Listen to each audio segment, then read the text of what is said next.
Hola, buenos días, ¿qué tal? Tenemos aquí otra de las entrevistas de Physiomating con Fisiocampus. Hoy tenemos aquí a una persona bastante especial. Tenemos al doctor Ángel Villamor. ¿Qué tal, Ángel? ¿Cómo estás? ¿Qué tal? ¿Cómo estás? Muy bien. ¿Vosotros bien? Muy bien, muy bien. Pues nada, a Ángel yo le conocí en un curso que fui a dar a impartir a su clínica. La verdad que fue bastante interesante y me he decantado en hacerle una entrevista porque el doctor Ángel es un apasionado de su trabajo. Cuando estábamos realizando el curso, que era visión inercial y algunos conceptos de realidad virtual, él estaba el primero interesándose en todo momento en cómo se utilizaban las gafas, cómo era la máquina inercial, probando distintos tipos de movimientos, distintos tipos de actuaciones, de cómo funcionaba biomecánicamente el cuerpo. Y la verdad es que fue tan interesante que dije, oye, esta persona, ¿no?, que por lo general, después de casi más de 25 años en el mundo de la traumatología, esa pasión que transmites, la verdad es que da gusto, ¿no? Entonces, la idea es que la gente conozca el trabajo que llevas haciendo desde tanto tiempo. Antes de nada, vamos a hacer una pequeña presentación de quién es realmente el doctor Ángel Villamor, ¿no? Porque tiene un currículum muy extenso. Voy a hablar un poco y luego, pues bueno, ella nos podrá ir contando, ¿no? El doctor Ángel Villamor, pues, es especialista en traumatología y cirugía ortopédica por la Universidad Autónoma de Madrid.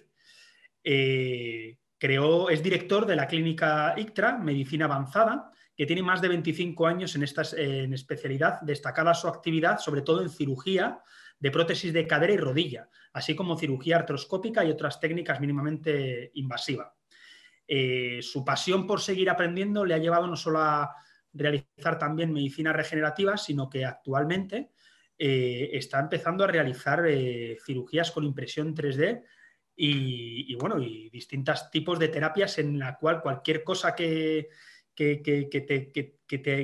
sea nueva, ¿no?, a ti te apasiona, ¿no? Entonces, bueno, lo primero de todo, Ángel, explícanos un poco cómo fueron tus comienzos desde que empezaste en la traumatología y por qué te dio por estudiar traumatología. Bueno, yo tenía mis padres médicos, el cuerpo humano, siempre me apasionó y yo he hecho siempre mucho deporte, de manera que no había duda. Tenía que conocer el cuerpo humano, me metí en medicina y sin lugar a dudas, según fui estudiando y viendo todas las especialidades que se podían hacer, sin lugar a dudas la que más me enganchó fue la traumatología por la vinculación que tiene al deporte, ¿no? Sabes que de hecho cursé la especialidad en el único sitio donde se podía hacer traumatología enfocada al deporte, y ahí fue donde inicié toda mi actividad quirúrgica y asistencial en cuanto a la formación de mi especialidad. Y esa fue la suerte, ¿no? Que empecé a partir de deportistas, con esa exigencia que te lleva el tratar con un deportista de élite, a ser muy preciso, a ser muy exhaustivo en cada detalle, y es lo que hemos podido después ir metiendo en el desarrollo del equipo que, como dices, hemos formado ya hace unos cuantos años y que todavía seguimos formando. Pero realmente eres un doctor joven, ¿no? O sea, y realmente, o sea, yo veo tu carrera y todo lo que has desarrollado y realmente eso es un trabajo muy grande de atrás, o sea, es auténtica pasión, porque realmente haber conseguido tanto en tan poco tiempo y sobre todo la clínica que tienes, que yo la he visto, es impresionante, ¿no? Vemos que tienes un equipo multidisciplinar muy completo, tienes nutricionistas, tienes un equipo de fisioterapeutas, enfermeros. Creo que sois dos médicos, ¿no? No, no, Eh, somos cuatro sois, traumatólogos y un médico deportivo. y un médico deportivo, sois 5, o sea, es una clínica bastante grande. Entonces, cuéntanos un poco cómo empezó este proyecto y cómo lo has visto desarrollado desde que empezó hasta ahora y cuál sería el futuro y a lo que te gustaría poder llegar a nivel de clínica y a nivel de pasión por empezar a integrar nuevos conceptos en el centro. Fíjate, Samuel, cuando todo el mundo habla de centros multidisciplinares, suena a eso, ¿no? A que coges y cada uno pone de su parte y vamos trabajando y colaborando. Efectivamente, eso es lo que hacemos en ICTRA, pero yo voy más allá. Yo he vivido en ICTRA el que la el equipo multidisciplinar, perdona, fue el inicio de todo. Me refiero a que seguramente yo traía el germen de donde me formé. Mi maestro me mandó por todo el mundo a conocer a los primeros espadas en traumatología deportiva de todos los países, a traer técnicas. Ese seguramente fue el germen de cómo nació ICTRA, ¿no? Esa inquietud por saber de todo. ¿Qué ha pasado? Que según ha ido uniéndose gente al equipo, esa gente se envenenó de ese germen y todos somos personas inquietas que hemos ido trayendo técnicas y explicándonos unos a otros. Tú has estado en nuestras sesiones clínicas, en alguna sesión clínica, y efectivamente todas las semanas se hace una sesión clínica en la que el que haya estado en un congreso, el que haya leído algo interesante, el que haya tenido un paciente interesante, lo presenta, lo prepara, lo presenta y nos enseña, pues, de su disciplina lo último que haya visto, ¿no? Esto es fundamental. Yo siempre decía desde el principio, no puedo estar en un equipo en el que haya fisioterapeutas, osteópatas y no saber lo que es un EPI, una punción seca, una neuromodulación. No puede ser que estemos trabajando conjuntamente y que un fisioterapeuta no sepa la técnica que yo voy a emplear o cómo he modificado mi técnica de ligamentoplastia, ¿no? Entonces tenemos que estar todos al tanto y esto ha sido lo fantástico del equipo. Todas las disciplinas han ido como un germen haciendo crecer al equipo y haciéndonos inquietarnos, porque cuando tú me hablas de una técnica fisioterapéutica, siempre va enlazada a una mejora también en la medicina o en la traumatología, ¿no? Eso ha sido lo que ha hecho crecer el equipo constantemente, no en cuanto a número de personas, que somos casi 40 y tantas, sino en conocimientos y en, cómo no, en la comunicación, ¿no? Cómo se trata un paciente y se discute acerca del caso desde todos los puntos de vista, ¿no? Yo creo que cuando me preguntas acerca de cuál creo que sea el futuro o a dónde va a ir ICTRA o dónde voy a ir yo, estamos tan involucrados, estamos creciendo tanto, que no parece que vaya a haber un cambio en el futuro importante, sino que es que seguimos constantemente aprendiendo. Y es verdad que vas incluyendo disciplinas, por ejemplo, el ecógrafo, ¿sabes? Que estamos todos con el ecógrafo desde hace unos 6 años o así, pues introduciéndolo en nuestra actividad, algo que utilizaba solo el radiólogo hasta hace poco, ¿no? Y de repente el juego que nos está dando tanto en fisioterapia como en medicina. Son cambios que realmente te cambian el modo de ser. Yo ahora no puedo ver un paciente sin ecografía, ¿no? Y eso es un nuevo futuro que no me esperaba hace muy poquitos años. De manera que es difícil, como te digo, prever el futuro, cómo va a ser. Lo que yo creo que hay que hacer es, como te decía y me refería a ese germen, el estar siempre con la mente abierta. Y si podemos ser varias mentes abiertas en todas las disciplinas que tocan al aparato locomotor, yo creo que eso es lo que va haciendo que vayamos evolucionando constantemente. Qué bien, sí, yo eso es lo que he visto en tu clínica, pero no es lo normal, ¿no? Normalmente aquí en España y los que hemos estado, pues bueno, trabajando en otros países, te das cuenta que se habla mucho de equipo multidisciplinar, pero a la hora de la verdad no hay un equipo multidisciplinar, es lo que explicabas, ¿no? Al final se monta un centro, cada uno tiene su especialidad, pero luego no hay conexiones entre ellos. Yo veo que en la clínica vuestra, ¿no? Pues tú como traumatólogo tomas muy en serio la palabra del fisioterapeuta. Cuando hay algo que no entiendes, yo veía cómo preguntabas, necesitabas comprender, ¿no? Qué es lo que se está haciendo. Entonces yo veo que tú tienes y crees en la labor del fisioterapeuta. ¿Cómo ves la labor del fisioterapeuta no solo una rehabilitación, pero ¿cómo explicarías cuál es tu trabajo con el fisioterapeuta cuando hay una intervención quirúrgica, desde que el paciente entra por la puerta hasta que se interviene y se rehabilita? ¿Cuál es el papel que tienes con los fisioterapeutas? ¿Cómo lo integráis? ¿Cómo hacéis todo ese proceso? Bueno, el proceso es con pacientes que tenemos dentro y pacientes que muchos de vosotros, muchos fisioterapeutas mandéis a la clínica, ¿no?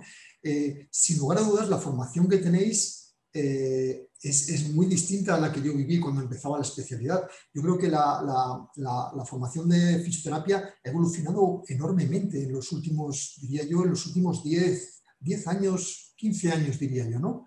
De manera que muchas veces me vienen pacientes diagnosticados por nuestros fisioterapeutas o fisioterapeutas que mandan a algún paciente para ser operado, ¿no? Es muy importante la conexión. Efectivamente, recibo al paciente y discuto con el que quiere, con el que me lo manda o con el que lo ha tratado previamente, pues cómo está viendo la evolución, cómo es el perfil de ese paciente. Sabes que tenemos que tratar el perfil físico, pero también el perfil psicológico, ¿no? De cómo está admitiendo la lesión del paciente, qué esperanzas tiene de resolverlo y qué va a poner él de su parte en la resolución, ¿no? Eso es fundamental. Y en ese caso, el fisioterapeuta que ha estado tratando al paciente ha echado muchas más horas que yo normalmente junto al paciente, de manera que lo conoce mucho mejor. Es muy importante el feedback como te digo, incluso pacientes que nos vienen de fuera. Quiero siempre hablar con el fisioterapeuta y hablar con él y que me cuente cómo lo ve. De igual manera que cuando hemos operado, pues contarle, oye, mira, hemos hecho esta técnica, pero cuidado con este paciente porque en tal punto estaba más delicado o la técnica no ha salido como otras, o yo qué sé, o tiene tal debilidad que hemos comprobado en el hueso, en la musculatura. De manera que esa conexión es fundamental en el equipo, porque el paciente desde que es diagnosticado hasta el final no puede tener altibajos, no puede tener de repente un gap entre la fisioterapia que ha desarrollado previamente o el diagnóstico que se le ha dado, que de repente se le dé otro diagnóstico o se le enfoque de otra manera. Es muy difícil, yo creo que esto ocurre actualmente porque, como digo, la formación es muy común la que tenemos, ¿no? Pero esa conexión es fundamental. De manera que la preparación del paciente por parte del fisioterapeuta a mí me parece fundamental. El conocimiento del paciente, como digo, yo envidio mucho de vosotros eso, ¿no? Que tenéis mucho tiempo con el paciente y podéis pulir en esa relación pues cómo puede actuar, qué es lo que necesita realmente, mucho mejor que yo, por mucho que dedique una hora en mi visita médica. Y después, efectivamente, en la fisioterapia postoperatoria, sin lugar a dudas, esa conexión vuelve a ser fundamental, ¿no? Como te estoy diciendo, yo creo que es muy importante que en algunas cirugías complicadas, sabes que nosotros recibimos muchísimas cirugías complicadas, casos que se han dado por perdido, casos que se han operado muchas veces, de manera que no suelen ser cirugías muy regladas, muy normales, de manera que muchas veces incluso si el fisioterapeuta, sabemos qué fisioterapeuta va a tratar a ese paciente, le pedimos por favor, tanto si es de nuestro equipo como muchos fisioterapeutas que nos mandan pacientes de fuera, que se venga a quirófano muchas veces incluso y vea la cirugía. Es fundamental ver cómo es de resistente el ligamento que yo he puesto, cómo está anclado, cuándo se tensa. Si de repente en este caso tenemos riesgos de que un forzar con torsión va a poder dar de sí un ligamento colateral que ha quedado por los pelos, ¿no? Yo creo que es esto lo que siempre estamos insistiendo, ¿no? Es una cinta continua en la que no podemos hacer ningún altibajo y no puede haber ninguna descoordinación para que el éxito sea el que siempre buscamos, ¿no? El máximo. Y le estáis dando le estáis dando realmente una seguridad al paciente, porque al final sabemos cómo funciona el dolor, la incertidumbre, que la neurofirma del dolor, por ejemplo, en pacientes crónicos o sensibilización central o gente que viene ya rebotada de un compañero, de otro, que viene ya sin esperanzas, ¿no? Que vienen muchas veces con una sensación de uno me ha dicho una cosa, otro otra, este fisio este médico me dijo lo otro, y llegan realmente a un centro en el que vosotros habéis planteado que en todo momento la incertidumbre de ese paciente y la seguridad la tiene que sentir, ¿no? O sea, tú estás con tu fisio, pasáis consulta, tengo entendido que pasas consulta también con el fisio cuando hay algunos casos, y el fisio interviene en cirugía, por lo que si ha habido anteriormente una rehabilitación por parte del fisio, el hecho de que después ese fisio esté en la intervención, al paciente le va a dar también una seguridad porque va a haber una cara amiga, va a haber una cara en la cual, pues, oye, mira, si he pasado 20 horas con el fisio preparándome un preoperatorio y tengo este médico también con el que he estado realizando una entrevista y he estado realizando una serie de valoraciones y de repente me encuentro en un quirófano en el que, bueno, oye, con el que más he tenido relación ha sido con el fisio. Entonces ahí la incertidumbre baja un poco, ¿no? El paciente se siente más seguro y al final también entendemos que, y sabemos que cuando la incertidumbre baja, los procesos de rehabilitación y de recuperación son mayores, ¿no? Porque hay más expectativas a la hora de poder superar todo el proceso. Sí es verdad que muchas veces nos encontramos con casos que son muy difíciles de sacar. Casos que son mucho más complicados y que a veces, pues bueno, requieren ya pues también de otros especialistas como psicólogos o incluso también en nutricionistas, ¿no? Porque sabemos que hay intervenciones quirúrgicas que incluso, si hablamos de una artroscopia de rodilla, puede venir una persona que está sana, que no tiene obesidad y de repente nos encontramos con que, uy, fibrosis, ¿qué ha pasado aquí, no? O sea, ¿qué ha sucedido?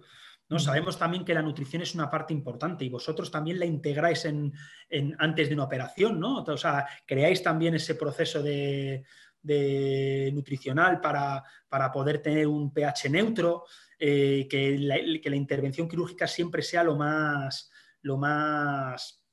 factible y que salga lo mejor posible.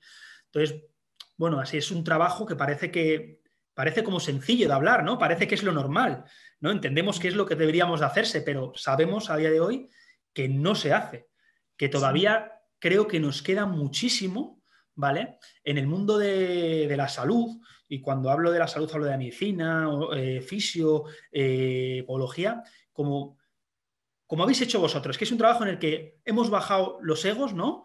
Nos hemos quedado todos a un nivel y en el cual, por primera vez, ¿no? Yo veo que ¿qué es lo que importa realmente aquí? El paciente, nada más. Lo has dicho muy bien, Samuel. Todos vivís para una cosa, que es el paciente. Los egos bajan y cuando los egos bajan, al final lo único que queremos todos es que el paciente es el que se recupere. Vosotros habéis involucrado eso y lo difícil ha sido involucrarlo, pero lo más difícil es que lleváis 25 años de esta forma. Por eso yo creo que ahí está el éxito, ¿no? Porque traumatólogos, fisios, hay muchos. Podemos trabajar de la misma forma, podemos hacer las mismas cosas, pero ya no es cómo lo haces, sino cómo lo haces. Entonces es lo que vosotros habéis conseguido, cómo hacerlo y cómo integrarlo. Y yo creo que eso es parte del éxito que tenéis en Madrid y en España, porque estás entre los 100 mejores traumatólogos de España, mejor valorado, y tú sabes también y tú reconoces que es gracias a ti y a todo el equipo que tiene, ¿no? Eso os hace grandes, ¿no? Sin duda, has dicho un detalle muy importante, el que el paciente no tenga incertidumbres. Yo siempre he abogado en el equipo porque nunca llevemos la contraria, ni aunque venga el paciente diagnosticado de otro sitio y con un diagnóstico que no creemos, ¿no? El crear incertidumbre en el paciente, el decirle, no, eso no está bien hecho, eso no te han diagnosticado bien, pues no puede ser. Tienes que relajar al paciente y decirle, bueno, mira, puede ser que se ha hecho lo que se ha podido, vamos a intentar enfocarlo de otra manera y esto es fundamental. Y eso es algo que efectivamente, no solo dentro del equipo, sino como cuidado del paciente, ¿no? El poder relajarlo y decir, no te rebotes con lo que te ha ocurrido, con lo que te han dicho, con cómo te han tratado. Bueno, pues se ha hecho lo que es posible y vamos a intentar enfocarlo de otra manera y seguir con este proceso que todos estamos intentando mejorarte, ¿no? Has dicho muy bien, nuestra psicóloga clínica es fundamental en nuestro equipo y vemos a muchísimos pacientes y ven los pacientes que no es que les estés llamando locos porque quieras el apoyo de una psicóloga, sino que saben que es un recurso más en la que tan de moda está, ¿no? Lo de los libros de autoayuda, ¿no? Y los coach y todo esto, pues el paciente ya tiene una madurez actualmente como para entender que lo que queremos es resaltar recursos suyos para superar bien todo el proceso.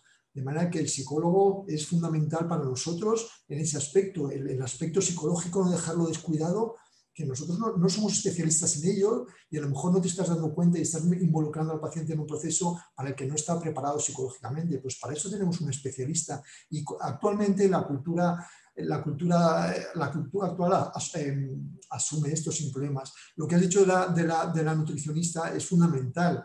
Es cierto que ya hay pautas preoperatorias, hay pautas para preparar al paciente contra el dolor en cuanto a nutrición.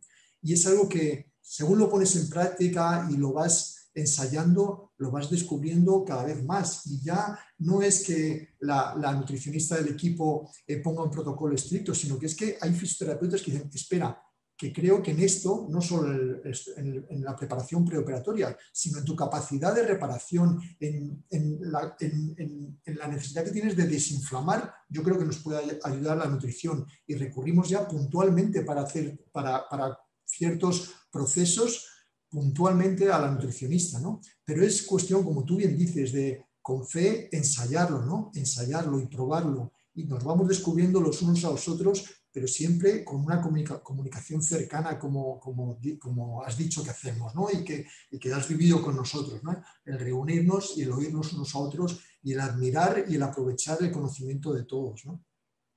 Sí, sí, sí, no, es así. Es así y aparte que vamos, que quien evoluciona y realmente lleva una línea de trabajo al final es el que va a tener el éxito. Y a día de hoy hay muchos fisios, hay muchos profesionales de la salud. Creo que es una carrera que acaba enganchando y que apasiona. Y creo que al final, pues bueno, esto es una carrera de larga distancia que el que no se sume al pelotón en este tipo de trabajo, pues al final quedará atrás. Pero Fíjate, bueno. está diciendo el sumarse a todo, ¿no? Nosotros, yo sabes que te he dicho, empecé por traumatología deportiva, eso me hizo exigente y todos los protocolos que fuimos aprendiendo en traumatología deportiva los fuimos aplicando a todo tipo de cirugías. Y sabes que ahora operamos más prótesis, incluso en personas mayores, casi que deportistas, pero el éxito está en eso, en que hemos sabido captar lo bueno de la traumatología deportiva y llevarla, ¿no? Trasladarla al paciente de a pie, al paciente que no, en principio no compite, no hace deporte, ni es tan estricto como el médico, como el deportista de élite, ¿no? Es fundamental esto, ¿no? Estar a la expectativa de todo lo que va ocurriendo. La medicina regenerativa la estamos aplicando ahora tanto, que estamos evitando muchas cirugías.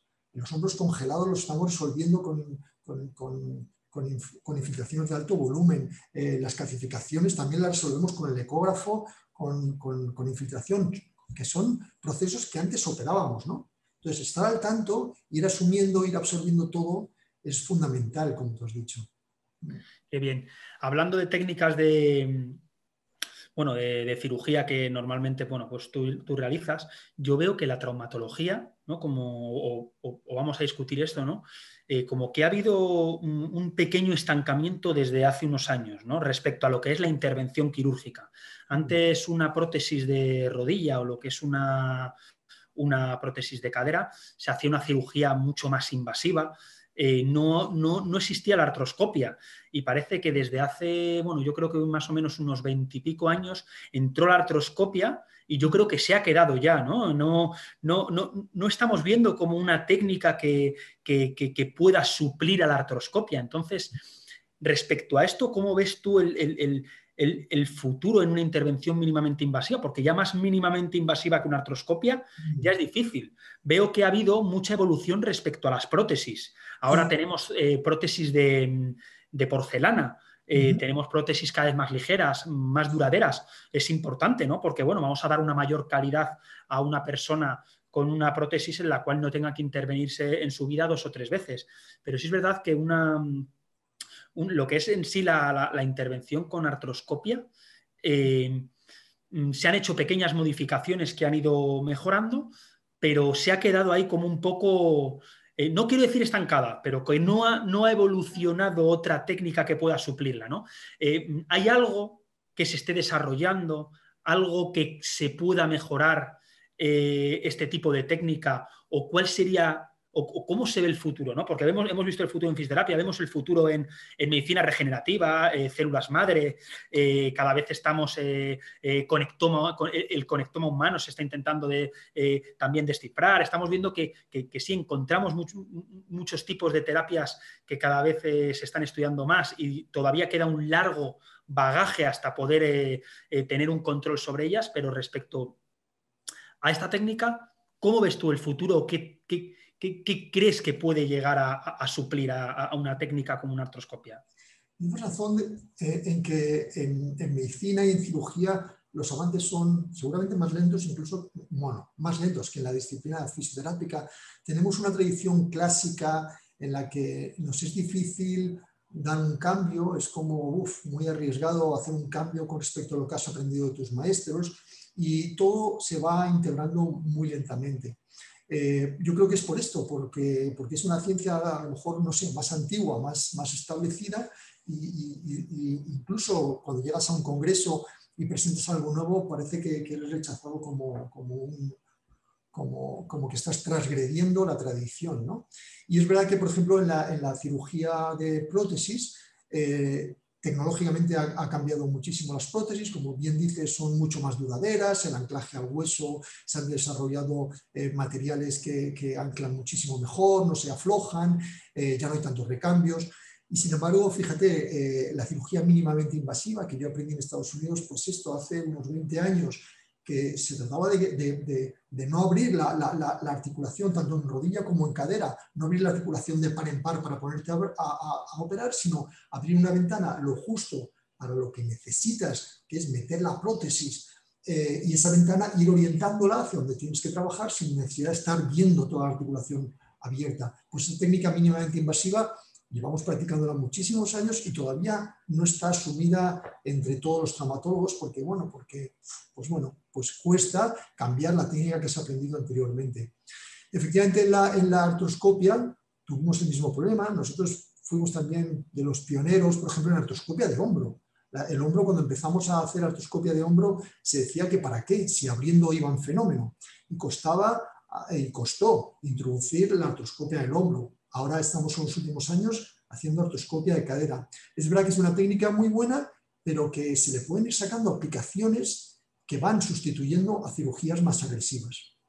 En cuanto a mejorar las técnicas mínimamente invasivas, sabes que ahora con el ecógrafo estamos haciendo cirugía codirigida, que también está disminuyendo mucho la agresividad en ciertas cirugías en las que se puede aplicar, ¿no? El poder desde fuera estar viendo lo que estás haciendo dentro, lo que hacíamos también radiológicamente en quirófano, ahora lo podemos hacer sobre los tejidos blandos. Antes, efectivamente, con los aparatos de rayos X que nosotros tenemos aquí en la consulta para hacer infiltraciones de columna y todo, pues puedes ver el esqueleto y puedes ver tu aguja, pero no podías ver los tejidos blandos sin abrir. Ahora con el ecógrafo estamos accediendo a la visión del tejido blando que tú estás trabajando sin necesidad de abrir, de manera que con instrumental mínimamente invasivo, con agujas o con microbisturís, estamos haciendo bastante cirugía, efectivamente, en lo que se puede aplicar. Lo que nunca podemos hacer es intentar pues, ser los gurús de la cirugía ecoguiada y hacer cosas que a lo mejor no están indicadas. Que eso también hay que tener precaución en estas cosas. Y por último, como bien estás diciendo, la medicina regenerativa está generando un cambio abismal en nuestro criterio médico, porque lesiones que llevábamos a quirófano directamente, ahora con infiltraciones de células madre, factores de crecimiento y otras infiltraciones que están saliendo, estamos resolviéndolas. Casi te avergüenzas de cirugías que habías hecho anteriormente, ¿no? Va un poco también mucho en consonancia con el EPI, el EPTE, todo lo que se está manejando actualmente de irritar, yo diría, ¿no? De reactivar la capacidad reparativa de la zona, irritándola, pues también está siendo muy resolutiva en muchos casos que lo único que sabíamos hacer era operar antiguamente, ¿no? Yo creo que sí que estamos no solo haciendo cirugía menos invasiva, sino que nos estamos dejando de hacer muchas cirugías que hacíamos antaño gracias a todos estos avances, ¿no? Y en esos avances, no porque seas tú el que me está entrevistando, sino que es así de cierto, no solo estamos interviniendo con estas nuevas técnicas los médicos, sino que es que estamos con fisioterapia resolviendo, con todos los recursos que estoy desarrollando actualmente, estamos resolviendo casos que antes se consideraban dogmáticamente quirúrgicos. O sea, que el futuro al final un poco, aparte de la compenetración que hemos hablado anteriormente, es lo que siempre hemos estado buscando y como que estamos viendo ya la ventana, es recuperar con el menos daño posible. Justo. Al final. Esto es. Activar la capacidad reparativa del organismo. La teníamos olvidada, ¿no? Era como que, bueno, no puede con ello el organismo, pues hay que hacerlo externamente, ¿no? Y estamos aprendiendo, y mucho de la mano de fisioterapia, a eso, a reactivar la capacidad reparativa del organismo. Qué bien. Antes de seguir un poco con otro tipo de técnicas que estoy interesado, futuristas, ¿vale? Que están ahora en medicina. Aquí tengo una pregunta que yo la verdad que siempre la tengo en mi cabeza y ahora que te tengo a ti, que eres un experto en todo lo que es la medicina deportiva, pues te va a realizar, ¿no? O sea, ¿cómo es posible que nosotros seamos capaces de clonar, que sepamos cuál es nuestro genoma humano, que después sepamos cómo realizar una intervención quirúrgica de corazón, que podamos hacer trasplantes de riñón, que podamos recuperar muchísimos cánceres actualmente? ¿Y cómo es posible que del tendón sepamos tan poco? Porque al final, ¿cómo es posible que una estructura tendinosa en la cual de repente tenemos muchísimos tipos de técnicas, son tan fluctuantes? Sí. Ahora dicen que el tendón se engrosaba, luego que no se engrosa, luego que depende de los kilopascales que tengas en la fascia vas a tener tendencia a una fasciosis. El excéntrico a uno les va, a otros les va el isométrico, a algunos les va el epi, a otros no, a unos les va plaquetas ricas en factor de crecimiento. Yo esto es algo que muchas noches me acuesto y digo, ¿cómo es posible que la ciencia haya sido capaz de clonar, y siempre pongo este ejemplo también en los cursos, que sea capaz de clonar, que seamos capaz de hacer un trasplante de corazón abierto y que del tendón, tanto médicos, fisios como podólogos, estemos siempre, que sí, que hemos recuperado muchísimo, porque antes te tirabas 30 sesiones, 40 sesiones, no sabías si el tendón se recuperaba por tiempo o por lo que le habías hecho. Ahora recuperamos, hemos aplazado hemos aplazado tiempo, sí, el tendón le recuperamos muchísimo más que antes, pero ¿qué sabemos de él? ¿Por qué sabemos tan poco? Es algo que no entiendo. Son dos tejidos, el tendón y el cartílago, que están en investigación desde hace años y años y años. Yo recuerdo mis primeros viajes a Estados Unidos, te estoy hablando de principios de los 90, conocí a varios investigadores que estaban obcecados en ello, ¿no? En cómo regenerar, cómo reparar cartílago y tendón. Yo creo que se trata de tejidos que llevan una biología distinta al paradigma, a lo que manejamos actualmente de siempre en todos los tejidos, que es la reparación y la nutrición por la sangre. Son tejidos que, como todos sabemos, tienen que resistir mucha presión, no pueden disponer de mucho vaso sanguíneo porque debilitarían tanto la resistencia a la flexión y al apoyo en el menisco, a la carga, como a la tensión en el tendón. De manera que son tejidos avasculares. Y yo creo que nos ha faltado empezar a entender que seguramente la nutrición y la capacidad reparativa va todo por el líquido intercelular. Es que ese es el conflicto. ¿Por qué aparecen las tendinosis? Es que si lo ves en pacientes que no han hecho ninguna sobrecarga, aparecen metaplasias espontáneas. Bueno, yo creo que es porque queremos aplicarles pues, los razonamientos del tipo de nutrición y de reparación de cualquier otro tejido, que siempre es por vía vascular, ¿no? Y en estos casos no es así. Se trata de un metabolismo mucho más fino al que todavía no hemos llegado, yo creo. Y de esa manera, como tú bien dices, pues empiezan a salir teorías y estamos bandeando de un lado a otro, que si es tendinosis, que si es tendinitis, que si es engrosamiento, que si es ya, ahora se está hablando pues esto, ¿no? de alteraciones metaplásticas celulares, como si fueran pseudotumorales. Es cierto que no damos con la tecla y lo único que estamos haciendo es ensayo-error, como tú bien has explicado, ¿no?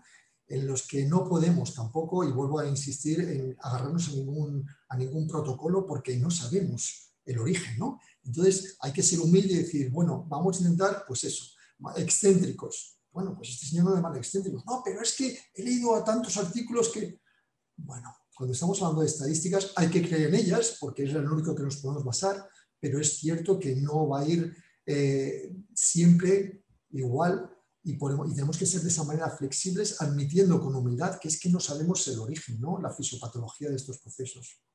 Es que es así. Yo el otro día lo hablaba con un licenciado en actividad física y deporte y él me decía, no, es que los fisios y los médicos estáis enganchados al tejido y solo os fijáis en el tejido. ¿Por qué una electrólisis? Yo no he hablado de dolor. Le digo, mira, si tú a mí me dices, por ejemplo, que recuperas todos los tendones con excéntricos, no me lo creo, ¿vale? O sea, no me lo creo por una sencilla razón, porque no has tratado pacientes suficientes como para entender que a día de hoy el tendón es una estructura tan compleja que a veces dices, ¿cómo es posible que incluso con electrólisis a una persona la primera le va fatal, la segunda le va fatal, la tercera le va fatal y cuando dices ya no le doy más, de repente te llega la cuarta y te dice estoy perfecto, he recuperado? No entiendes. Sacas otra fasciosis, una electrólisis, la primera le va súper bien, la segunda le va súper bien y la tercera y la cuarta le va súper mal, ¿no? Unos funcionan con excéntricos, otros con... O sea, al final, yo hablando con un podólogo bastante potente, ¿no? Me hizo ver una cosa y es verdad, ¿no? Dice, ¿por qué existen los corticoides? ¿Por qué existe la EPI? ¿Por qué existe la EPTE? ¿Por qué existe incluso la poloterapia, Sí, proloterapia, ¿no? Que sí. no es más que inyectar proceso inflamatorio en un tendón? Pues porque si solo hubiese una técnica para el tendón que funcionase, como ha pasado con la artroscopia, ¿no? En ese sentido, que va tan bien, se hubiese quedado. Claro, esto es. Entonces, en el tendón voy viendo que de lo que había estudiado yo ahora, y no tengo tantos años de experiencia como tú, he visto que el tendón, oye, cada año es una cosa, y ahora esto, y ahora lo otro, y lo que antes valía, ahora no. ¿Qué quiere decir? Que todavía, como bien has dicho, todavía no conocemos la fisiología y la biología del tendón Sí. como para poder entenderla. O sea, no la entendemos.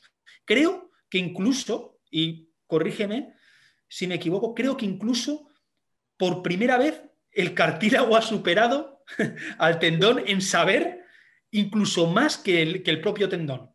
Sí, sí, sí. Se ha invertido más en el cartílago, efectivamente, porque la artrosis es algo mucho más preocupante a nivel social e incluso, por ejemplo, en Estados Unidos así lo decían, ¿no? Que el que diese con una solución para la artrosis iba a ahorrar un montón de dinero al país, ¿no? Y entonces se ha investigado más y estoy de acuerdo contigo en que estamos manejándonos ahora más en el cartílago, que era lo que nos agobiaba, pero seguramente nos agobiaba más a los médicos por este factor, ¿no?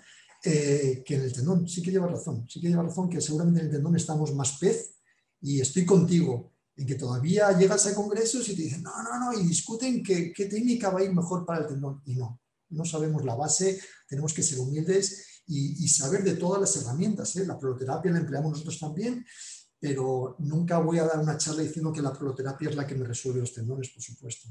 Tenemos que individualizar, que es lo importante, que es lo que muchas veces no entendemos, ¿no? Individualizar incluso hasta sabiendo que una persona le va una técnica que le funciona, pero que tal vez a esa persona no le gusta hacer esa técnica, ¿no? Entonces volvemos otra vez al mismo punto. Si tú estás obligando a hacer a una persona algo que no le gusta, el proceso de recuperación al final pues va a ser lento, ¿no?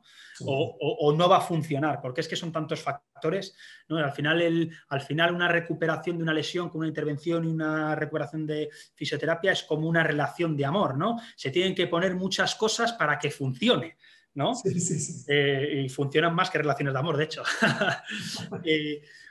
Me encanta porque estás muy metido y al igual que yo me encanta, ya viste cuando os di un poco todo el tema de la realidad virtual, ¿no? Lo que estamos llegando ahora a conseguir en medicina. Tenemos el Da Vinci que es capaz de intervenir quirúrgicamente. Ahora mismo también se está viendo con realidad virtual, por ejemplo, como si fuesen demos de intervenciones quirúrgicas. Y bueno, y ahora mismo pues me acabo de enterar por tu secretaria, ¿no? Que también incluso estás ahora realizando prótesis en 3D. O sea, explícanos un poco cómo es este proceso, porque yo aquí sí que realmente no tengo ni idea y me parece algo realmente interesante. Te voy a decir cómo empezamos. Sabes que cuando tenemos una cirugía especial, complicada, muchas veces en traumatología la orientación espacial es principal, ¿no? Es importantísima para saber cómo vas a acceder y cómo vas a diseñar pues todos los pasos que vas a hacer.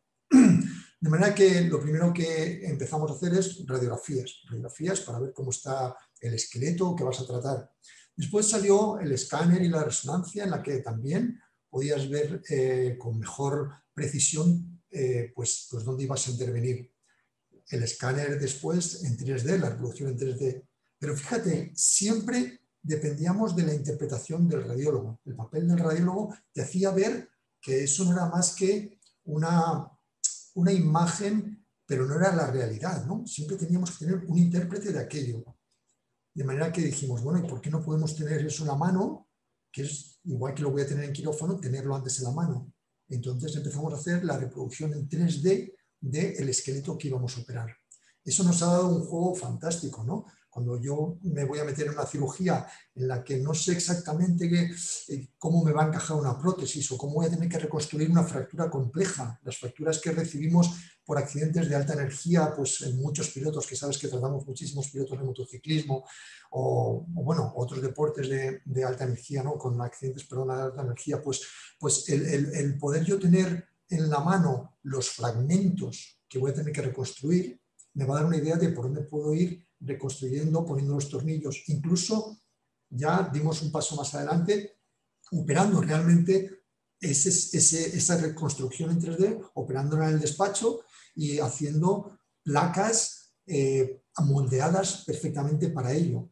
Eso es un avance fantástico, porque uno de los problemas importantes cuando tenemos que reconstruir una fractura compleja es que te dan en quirófano una placa recta y esa placa recta tienes que ir moldeándola. Si no la moldeas bien, cuando la atornillas, los tornillos se van a llevar a los fragmentos a sitios donde no quieres, ¿no? Si yo llevo ya la placa bien moldeada, que la he premoldeado en mi despacho unos días antes de la cirugía y me la esterilizan, es que la placa me va a servir casi ya de guía para colocarlo todo Todo lo perfectamente. haces tú. Sí, O sea, que tú has tenido que formarte no solo en medicina, sino también en cómo poder manejar un programa informático, ¿no? Tener sí. encima la visualización en 3D, porque sabemos que las personas que se dedican a la arquitectura o que son matemáticos o que se dedican a todo el tema de marketing, su cerebro funciona de otra forma, ¿no? A mí ahora mismo me pones aquí a visualizar en 3D y me costaría. O sea, tú has tenido también que gracias a la neuroplasticidad del cerebro, aprender, ¿no? Y Sí, poder sí, coger sí, sí. y avanzar en este proceso, porque claro, o sea, tienes que ver cómo haces, y aparte no solo eso, o sea, eres escultor de tu propia... Bueno, es que no deja de ser, ¿no? Nuestra disciplina, igual que la fisioterapia, ¿no? No deja de ser un arte, ¿no? Y ahí puedes poner de tu parte todo lo que se te vaya ocurriendo. Es la suerte de todo esto, ¿no? Y la reproducción en 3D nos ha dado esa posibilidad. Es que incluso podemos generar instrumental.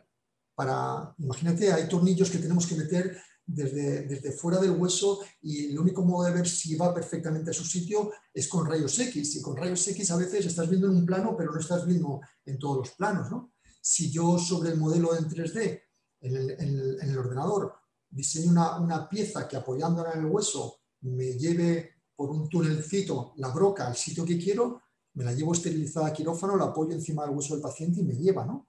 Me va a dirigir la broca, ¿no? Es un juego fantástico para poder ganar en precisión y en agilidad, ¿no? Es lo que estábamos diciendo, es el ir viendo alrededor qué se está haciendo y qué podemos aprovechar. Yo siempre me cuelo en los quirófanos de otras especialidades a ver cómo están haciendo lo suyo, porque siempre hay un instrumento que dices, uy, eso lo puedo aplicar a mi cirugía, ¿no? Pues Eso que decían antes ya, ¿no? O sea, ahora ya podemos callar bocas, ¿no? Cuando dicen, no, es que los traumatólogos son todos unos carpinteros, unos carniceros.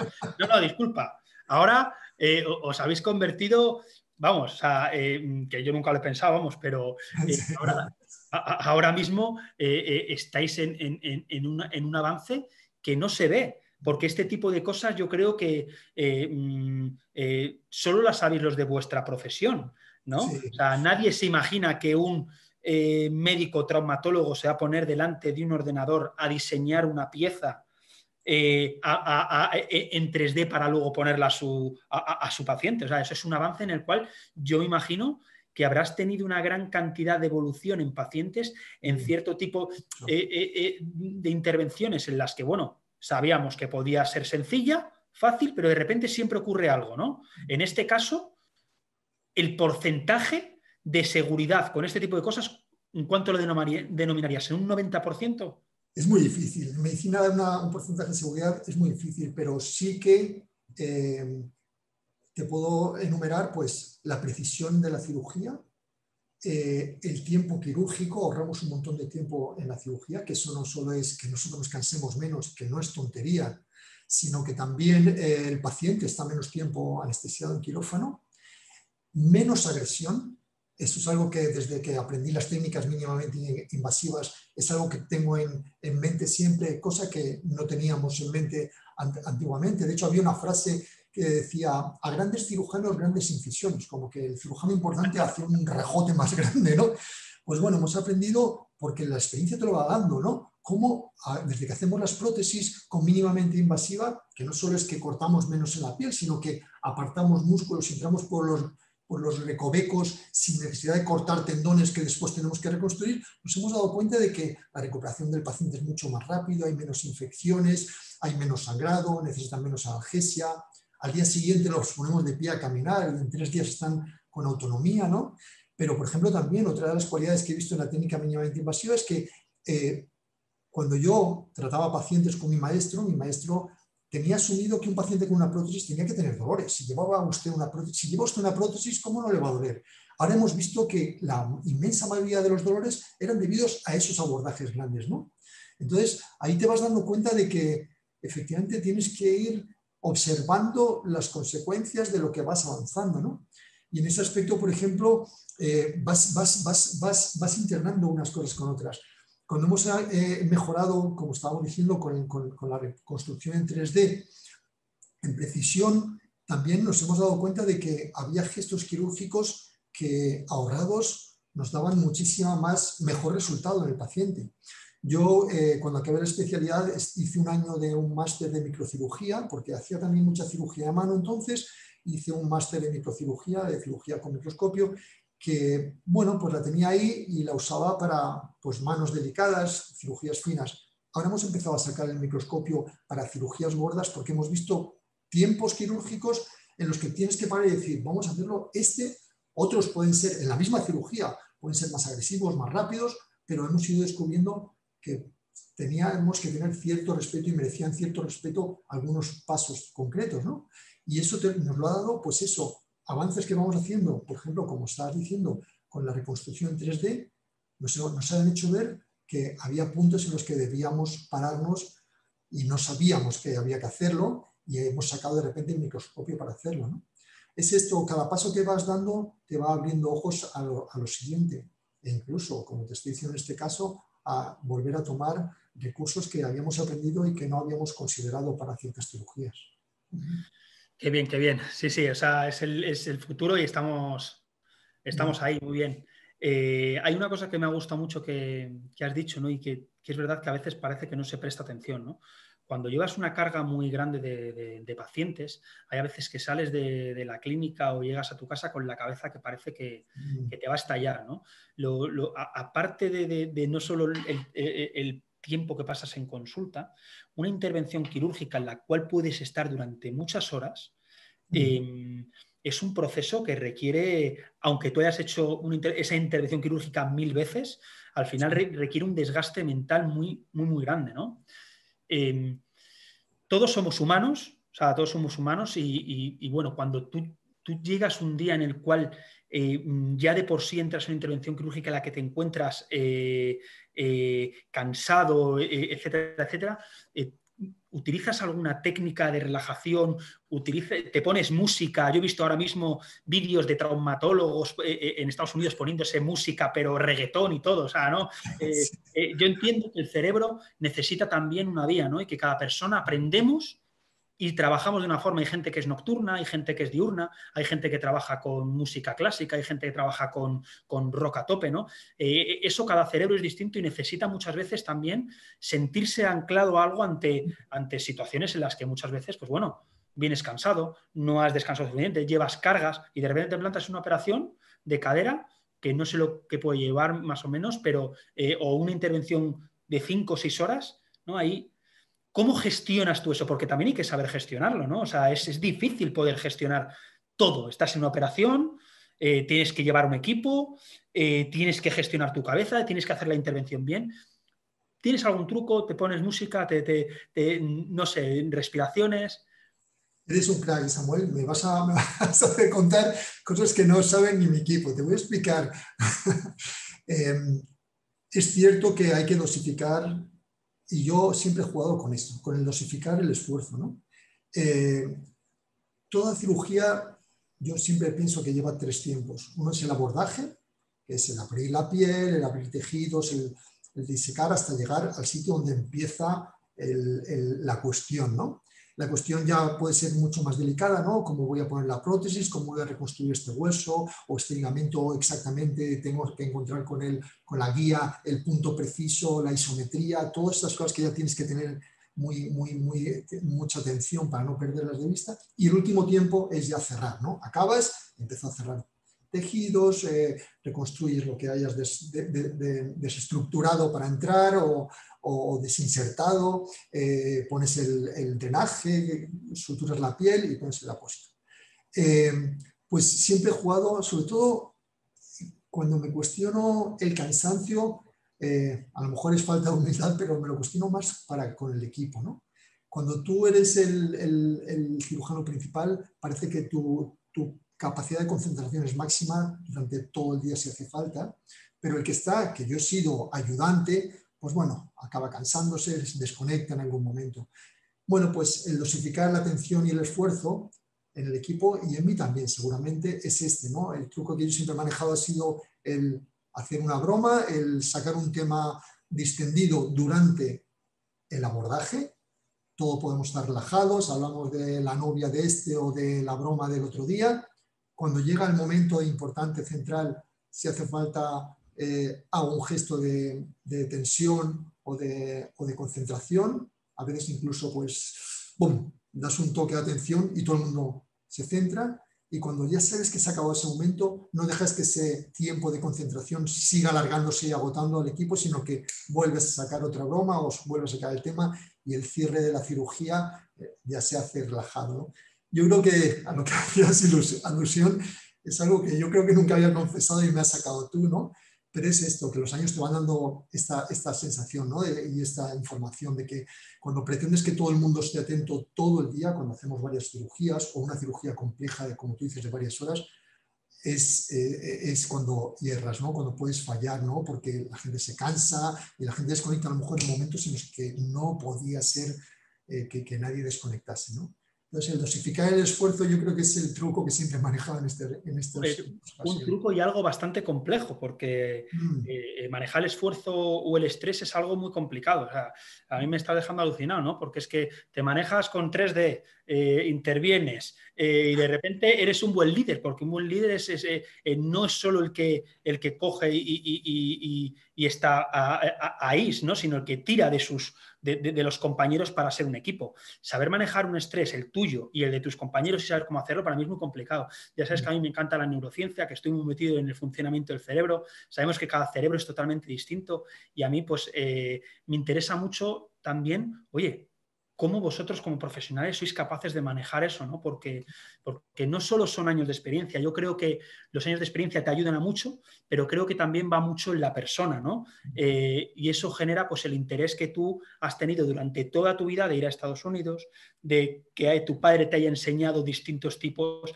de que tú te metas en una intervención quirúrgica para seguir aprendiendo de otros compañeros. O sea, eso hace, ¿no? pues verte con unas capacidades no solo como un buen trauma, sino también como un buen líder, ¿no? Entonces, a mí me parece, vamos, increíble. Si alguna vez me tengo que operar otra vez, ya, porque ya sabes que tengo 5 operaciones de rodilla, esta vez hoy donde ti. Oye, pues, de verdad, Ángel, o sea, me ha encantado la entrevista. Como siempre, ya me sorprendiste cuando estuve impartiendo el curso. Me dejas alucinado porque encima tienes muchos años de bagaje. Yo todos los traumas que llevan tantos años y tienen la caña que tienes tú, les veo bastante cansados de cara. Yo a ti te veo como un joven, o sea, te veo un jovenzuelo. Sí, yo estoy alucinando, la verdad. Entonces, pues, la verdad que te doy las gracias por este momento. He aprendido mucho y la gente que va a ver también va a saber un poco más de lo que hacéis en ICTRA, de cuáles son los procesos, de a dónde vamos en el futuro, ¿no? Y bueno, hemos hablado de cosas interesantes. Te doy las gracias de verdad. A ti, lo he disfrutado muchísimo y bueno, siempre que nos encontramos aprendo, así que te agradezco un montón a ti la entrevista. Muchísimas gracias, Samuel. Pues lo mismo, Ángel. Un abrazo muy grande y nos vemos. Un abrazo grande.